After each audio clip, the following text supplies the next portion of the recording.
Mee maqaan keessan eenyu jedhamtu? Maqaa keessan guutuu fi Ani Hussein Galchuu Guttaa jedhama. Hussein Galchuu Guttaa jedhama.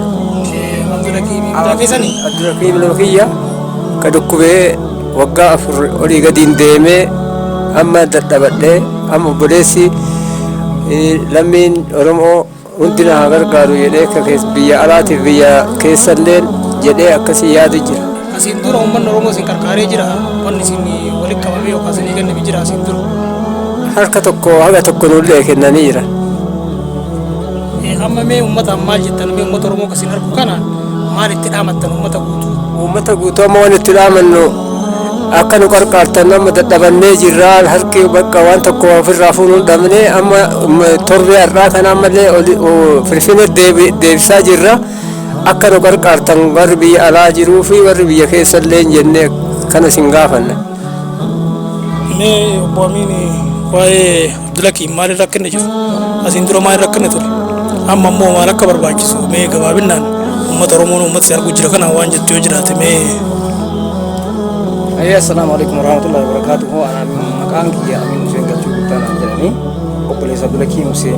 Abdulakiim Hussein jechuun obboleessa kiyya ka yeroo ammaa dhukkubsatee akka addunyaatti online irratti amma suuraa isaa gadhiifnee argaa jirtan kana ammatti illee viidiyoo kana argaa jirtan gadhiisu kana kanaaf obboleessi kiyya kun yeroo dheeraadhaaf dhukkubsatee dhibee onneetiin dhukkubee waggaa 3 walakkaa irra gahee jira jechuudha yeroo ammaa kana jechuudha. Haga armaan duraatitti humna maatii qabnu yaalachaa turre gargaarsa rabbiitiin har'a geenne.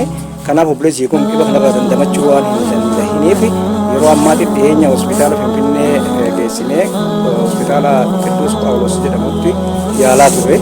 Achirra hospitaala Qidduus Phaawulos gara hospitaala Qidduus Phexrositti nu dabarsee ispeeshaalistii hospitaala onneetitti nu dabarsanii achi ciibsanii kutaa yaala onneetti yaalamaa ture. Humna qabnu duraan fixame waan ta'eef yeroo ammaatti humna san qabaannee yaalla waan jechuun abdii waan nu kutachiiseef an gabaabinumatti obboleessa kiyya kana lammiin Oromoo biyya keessaaf biyya alaa jirtan akka lammiititti akka namummaatitti gargaarsa birmanna akka nuuf taasiftan gama kiyyaan akka obboleessa isaa hangafa isaatitti waamicha kabajaa isanii gaafachuu barbaada.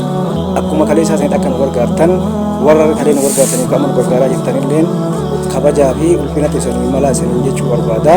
Kanaaf ulfaadhaa kabajamaa obboleessi kiyya kaciisu kana akka nu bira dhaabbattanii fi lammiin biyya keessa biyya alaa ilmaan Oromoo obboleessi kiyya kana akka isaan baraartan rabbii gaditti isaniin jedhaa harki keenya qal'atee jira bira dhaabbadhaa isaniin jedha. Assalamu alaikum warahmatullahi wabarakatuh. Abdulakiim Hussein Galchuu jedhama. Dhukkubsataan jira sunana uummanni Oromoo biyya keessaa fi biyya alaa kan kana dura na bira dhaabbachaa turtanii na gargaaraa turtanii fi haga ammaatitti ifaajjanii na gargaaraa jirtan jazaan keessan jaalata rabbisanii haa deemu. Ammas dhibee sanirraa waan hin baay'ataniif hospitaala Finfinnee deddeebi'aa jira.